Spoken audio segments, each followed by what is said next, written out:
সেই আঙ্গিক কি আপনার মনে হয় কি অবস্থায় বাংলাদেশকে এখান থেকে সিরিজটা জিতে দিতে পারবে?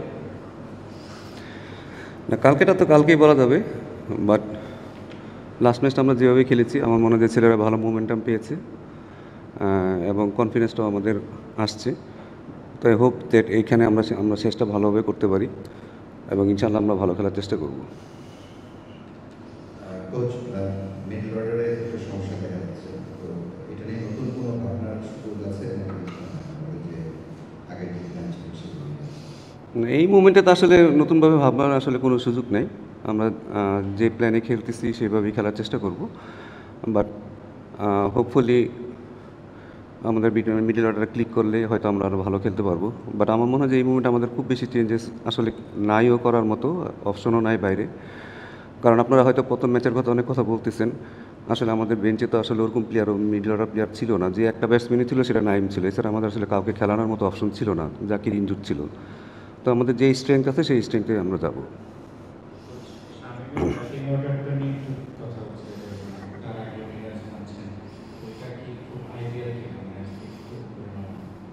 না, খুব একটা যে আইডিয়াল আমি বলবো না, বাট প্রত্যেকটা টিমের কিছু না কিছু প্ল্যান থাকে। সো সেই প্ল্যান অনুযায়ী আমরা গিয়েছিলাম।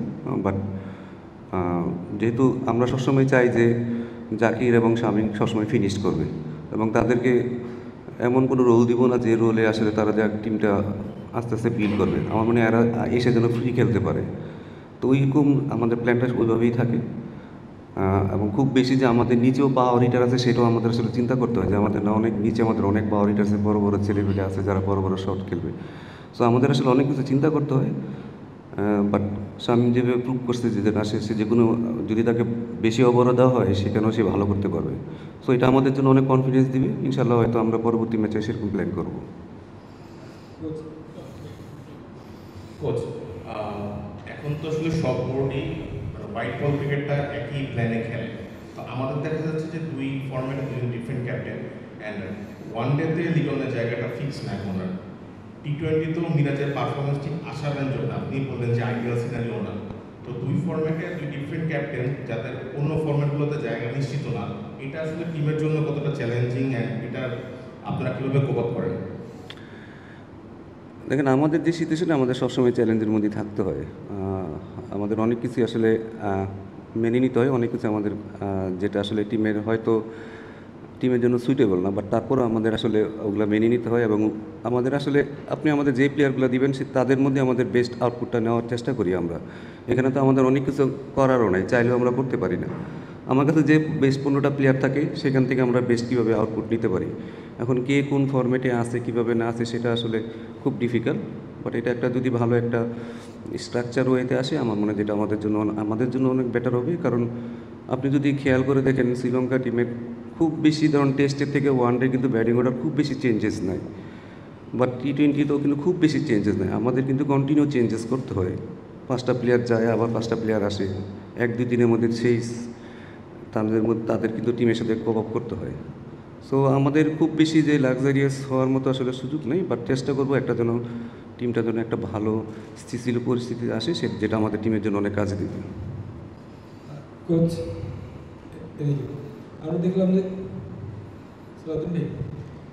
আমরা দেখলাম যে আসলে ওয়ার্কলোড ম্যানেজমেন্টটা আপনারা বেশ গুরুত্বের সঙ্গে দেখছেন। তাসকিনকে রেস্ট দিয়ে খেলানো হচ্ছে। এই ম্যাচে তাসকিনকে বা উইনিং কম্বিনেশন ব্রেক করবেন কিনা, আর প্রতিপক্ষকে নিয়ে কী ভাবছেন? দ্বিতীয় টি-20টা আমরা খুব ডমিনেট করে যেতাম, কলম্বোতে এসে আসলে প্রতিপক্ষকে নিয়ে কী ভাববেন? দেখুন, কোনো টিমই তো চাইবে না তার উইনিং কম্বিনেশনটা ভাঙার জন্য, এটা নর্মালি সবাই করে থাকে। বাট আমাদের ছেলেদের দিকেও তাকাইতে হয় অনেক সময়, কারণ ছেলেরাও ইনজুরি থেকে অনেকে আসছে, অনেকে ওয়ার্কলোডটাও আমাদের খেয়াল করতে হয়। কারণ আমাদের পেস বোলারদের ফিট রাখাটা আমাদের জন্য খুব জরুরি। আর যেভাবে এবার ধরেন টানা শিডিউল ছিল, এখান থেকে আসলে ছেলেদের প্রতিদিন ম্যাচ খেলানো আসলে আমাদের জন্য অনেক ডিফিকাল্ট হয়ে যায়। তো আসলে টিমের সব দিকে ব্যালেন্স করে আমাদের চলতে হয়। এটা হয়তো আপনারা বাইরে থেকে হয়তো বুঝবেন না, বাট আমাদের কাছে মনে হয় আমাদের অনেক কিছু ব্যালেন্স করে চলতে হয়। সো এই কারণে আসলে আমাদের প্লেয়ারদের সেফটিটাও তো আমার দেখা দরকার। এখন তাসকিনকে যদি আপনি টানা খেলাতে থাকেন, ওর একটা বড়সড় ইনজুরি থেকে আসছে, সে যদি আবার খেলে তার যদি আবার ইনজুরি, তখন দেখা গেলো একটা ম্যাচের জন্য হয়তো তাকে 1 বছর বসে থাকতে হইতে পারে। তো আমাদের সব দিকে ম্যানেজ করে চলতে হয়। এই কারণে আমি বলবো যে আসলে টিমের যেটা বেস্ট কালকে হবে সেটার দিকে আসলে আমরা খেয়াল রাখবো। প্রতিপক্ষ দেখুন, আমাদের এখন তো অলরেডি পুরো সিরিজটা প্রায় শেষের দিকে। এখন প্রতিপক্ষ নিয়ে আসলে তো চিন্তা করার আগে আমি মনে করবো যে লাস্ট ম্যাচে কী করছি সেটাও আসলে খুব বেশি গুরুত্বপূর্ণ না।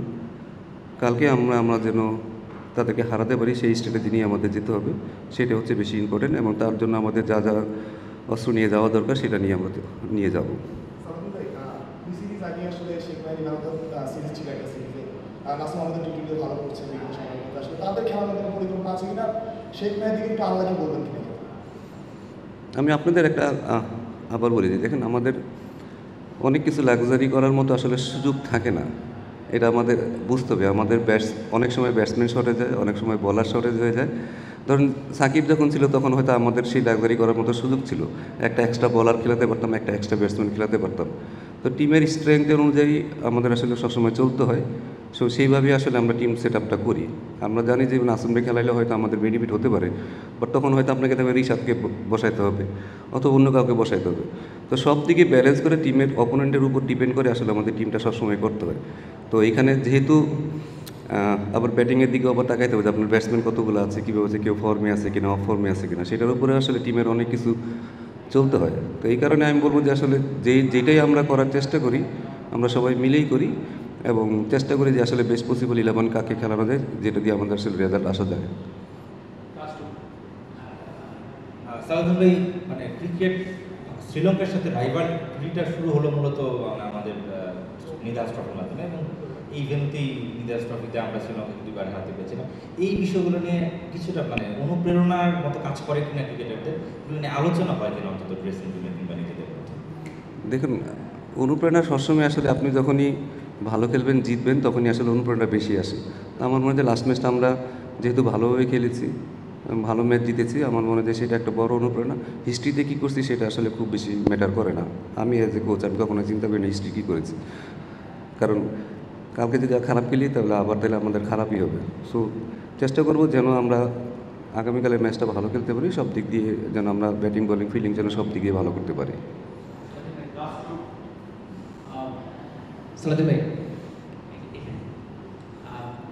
লিটন দাস আগের ম্যাচে খুব ভালো ব্যাটিং করলেন এবং তিনি আসলে খুব ভালো ক্যাপ্টেন্সি করেছেন। তার ফ্র্যাঞ্চাইজি ক্রিকেট কিংবা টি-20 ক্রিকেট ক্যাপ্টেন্সিটা আপনার হাত ধরেই কুমিল্লা ভিক্টোরিয়ান্সে।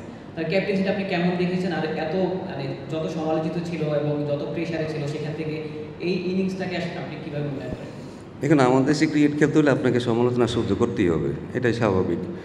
বাইরের দেশের একটা ক্রিকেটার যখন ক্রিকেট খেলে, অস্ট্রেলিয়া বলেন বা ইংল্যান্ড বলেন, তারা জিনিসটাকে অনেক এনজয় করে, ফান করে, এবং তারা যদি ব্যর্থ হয় তাদের জন্য কিন্তু অনেক অপশন থাকে।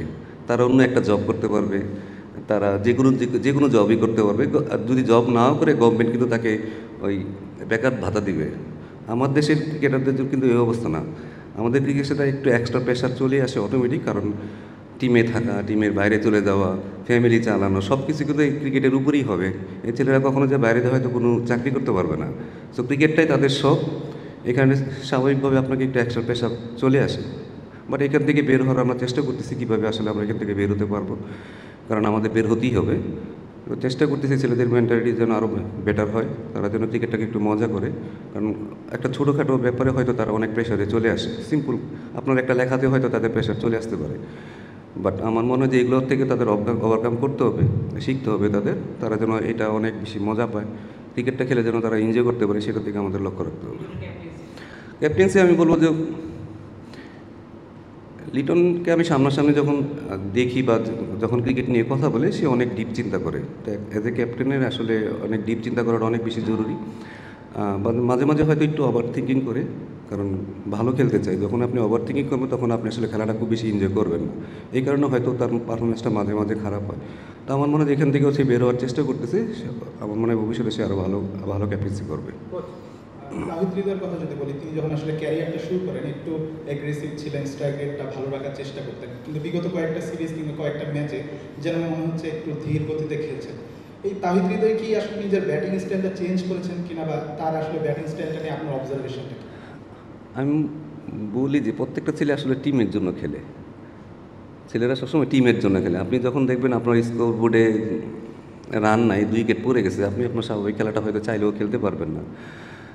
যদিও চেষ্টা করা উচিত তার স্বাভাবিক খেলাটা খেলার, বাট আমি আমারও বললাম যে সিচুয়েশনটা অনেক সময় তাকে হাত খুলে খেলতে দেয় না, কারণ সে যখন নাম্বার 3 পজিশনে খেলছে তখন কিন্তু সে অনেক ফ্রি খেলতে পারতো, কারণ পাওয়ার প্লেটা ইউজ করতে পারতো। যখন এই যে 4 নামে হয়তো আপনার দেখা গেলো 2 উইকেট নেয় পাওয়ার প্লে পরে, তখন সে চাইলেও কিন্তু অনেক সময় কিন্তু আপনি চাইলেও সেটা পারবেন না, বাট হয়তো এক্সপিরিয়েন্সের সাথে সাথে সে এটা কপ আপ করে ফেলবে যে থেকে ওইখানেও কীভাবে আমার ন্যাচারাল খেলাটা খেলা যায়, ওইখান থেকে কীভাবে বেরোতে পারি। তো আমার মনে হয় যে এই কারণেই হয়তো সে একটু তার খেলাটা একটু চেঞ্জেস হয়ে যায়, বাট আমরা চেষ্টা করতেছি সেই জন্য এখানেও সে তার স্বাভাবিক খেলা খেলতে পারে। T20 আপনাকে সবসময় একটু অ্যাগ্রেসিভ থাকতেই হবে, আমার মনে হয় যে এই কারণে। আপনি শুরুতে একটা কথা বলছেন যে মানে যে অপশনগুলি আপনাদের হাতে থাকে টিমে, যেখানে যে অপশনগুলি সেখান থেকে আপনাদের টিমটা করতে হয়।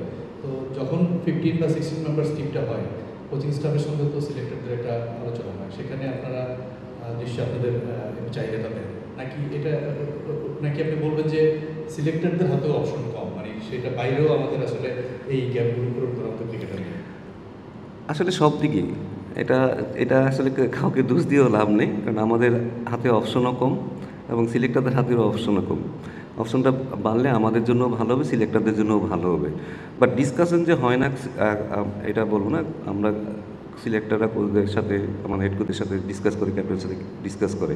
বাট অপশন যদি আপনিও বলেন আমাদের বাইরে যে খুব বেশি অপশন আছে সেটাও কিন্তু না, বাট প্রতিটা সিরিজ অনুযায়ী হয়তো তারা সেভাবে চিন্তা ভাবনা করে সেভাবেই টিমটা দেয়। আমার কথা হলো যে আমাদের যে বেশ 16 জন দিবে সেই 16 জনের বাইরে তো আমরা কিছু করতে পারবো না, ওটার মধ্যে আমাদের থাকতে হয়। ম্যাচের আগের দিন এখন পর্যন্ত উইকেটটা দেখার সুযোগ হয়েছে, অর্থাৎ যে দুটো ওয়ান আমরা এখানে খেললাম দুটোর মধ্যে কোনো একটা উইকেট আমরা খেয়েছি কিনা এক নম্বর, বা কন্ডিশনটা আসলে কেমন হতে পারে।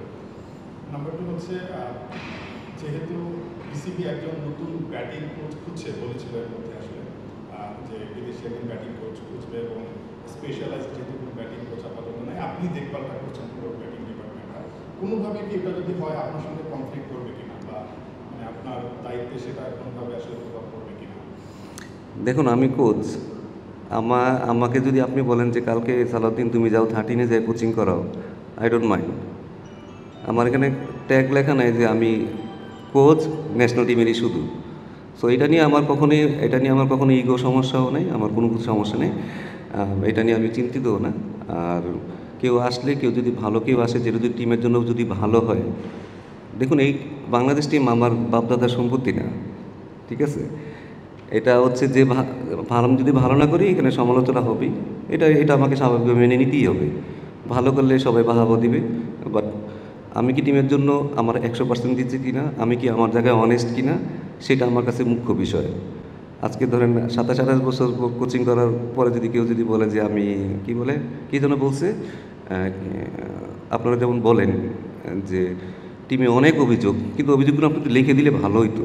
বলে দিলেন পাবলিকলি, আপনি কাউকে একটু বলে দিলেন, সেটা কিন্তু আসলে আপনাকে তো এভিডেন্স দিতে হবে, ঠিক না? আপনাকে এভিডেন্স দিলে সেটা ওই কোচের জন্য ভালো হইতো যে আমি যদি ভুল করে থাকি আমি ওই জায়গাটা শুধরাবো, বাট আপনি একটু লিখে দিলে পারেন না।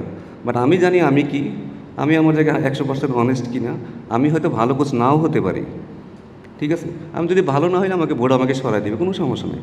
বাট আপনি কখনো কাউকে কোনো কিছু জাস্টিফাই না করে যদি আপনি কাউকে লেখেন, এটা আসলে ঠিক না। এটা মানুষের আসলে আপনি কি জানেন কি লোকটা অনেস্ট কি অনেস্ট না, সেটা জেনে তারপরে আমার মনে হয় লেখা উচিত। এটা শুধু হয়তো আমি মেন্টালি অনেক স্ট্রং আছি, অনেক দুর্বল মানুষ কিন্তু হয়তো পড়ে দিতে পারে। আর আমার এমন না যে আমার এখানে চাকরি করতেই হবে, আমার অনেক কিছু করার আছে। সো আর এখানে আমি নিজের ইচ্ছাও আসিনি যে আমি চাইছি আমাকে চাকরি দেন, আমি এখানে চাকরি করবো, এমন তো কিছু না। টিমের ভালোর জন্য আমার যেটা মনে হয়, টিমের বেস্ট যেটা মনে হবে, সেটা যদি সামান্য পরিমাণে যদি কিছু চেঞ্জ করা যায় তাহলে চেঞ্জ করার চেষ্টা করব। বাট এটাতে যদি খারাপ ভালো বলতে কেন, আর আমাদের তো এরকম লাক্সারি করারও কিছু নাই, টিম তো রেগুলার হাঁটতেছে, এর মধ্যে ফেভারিজম করে আমি কী লাভটা পাবো আপনি আমাকে বলেন। আমরা তো টিম তো এরকম না যে প্রতিদিন জিততেছি, ঠিক আছে একটা খেলায় দিলাম, তা তো না। আমরা তো নিজেরাই ভালো খেলতেছি না। এখন তো আমি অ্যাজ এ টিমের মেম্বার হিসেবে আমি তো চাবো টিমটা যেন ভালো করুক। So that's it. সো আপনাদের বোঝা উচিত আসলে কাকে কীভাবে আসলে লেখা উচিত। Thank you very much.